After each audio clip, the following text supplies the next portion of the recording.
এটি প্রাকৃতিকভাবে গড়ে ওঠা কোনো সাধারণ বন নয়। এটি গড়ে তোলা হয়েছে জাপানি মিওয়াকি পদ্ধতিতে। বাংলাদেশের দক্ষিণাঞ্চলে চট্টগ্রামের মিরসরাইয়ে বনটি গড়ে তুলেছেন আমজাদ হোসেন। এটা কি লতা মরে গেল? যাত্রা শুরু হয়েছিল মাত্র 2 থেকে 2.5 বছর আগে। প্রায় 4,000 বর্গফুট জমিতে 120টিরও বেশি দেশি বিদেশি গাছ লাগান তিনি ও তার দল।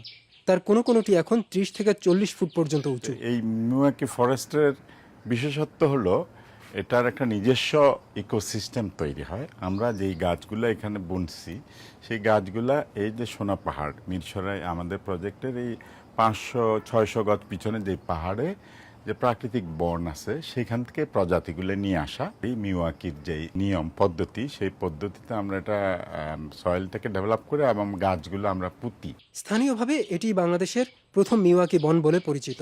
জাপানের উদ্ভিদবিদ আকিরা মিওয়াকি এই ধরনের বনের প্রবক্তা।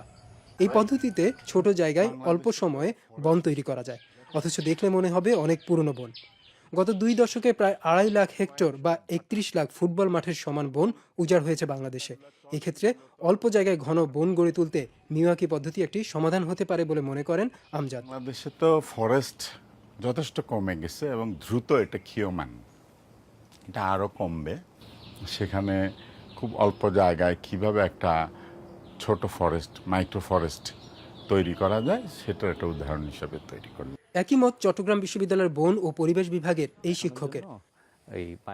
তার অধীনে বিশ্ববিদ্যালয়ের বন বিভাগের শিক্ষার্থীরাও অল্প জায়গায় একটি ঘন বন তৈরি করেছেন। আপনারা দেখতে পাচ্ছেন যে 2 বছরের মধ্যে একটা নর্মাল প্ল্যান্টেশনের যে গ্রোথ হয় এখানে গ্রোথ তার থেকে অনেক বেশি স্ট্যান্ডিং। এবং আমরা দেখতে পাচ্ছি যে এখানে প্রচুর পাখি আসছে, নিচে বন্যপ্রাণী বা শূকর আছে। তারপরে আমাদের সয়েলের যে ময়েশ্চার, নিউট্রিয়েন্ট, অর্গানিক ম্যাটার এগুলো হয়েছে। এই ফরেস্টটা আমাদের কাছে একটা রিসার্চ প্রজেক্ট হয়ে গেছে। আমজাদের উদ্যোগটির অর্থায়ন করেছে যুক্তরাষ্ট্রভিত্তিক একটি জাপানি সংস্থা। বাংলাদেশ সরকার বনভূমির পরিমাণ 15% থেকে বাড়িয়ে 20% নিতে চায় 2035 সালের মধ্যে। এই লক্ষ্য অর্জনে আমজাদের মতো মিওয়াকি বনের এমন উদ্যোগ ভূমিকা রাখতে পারে।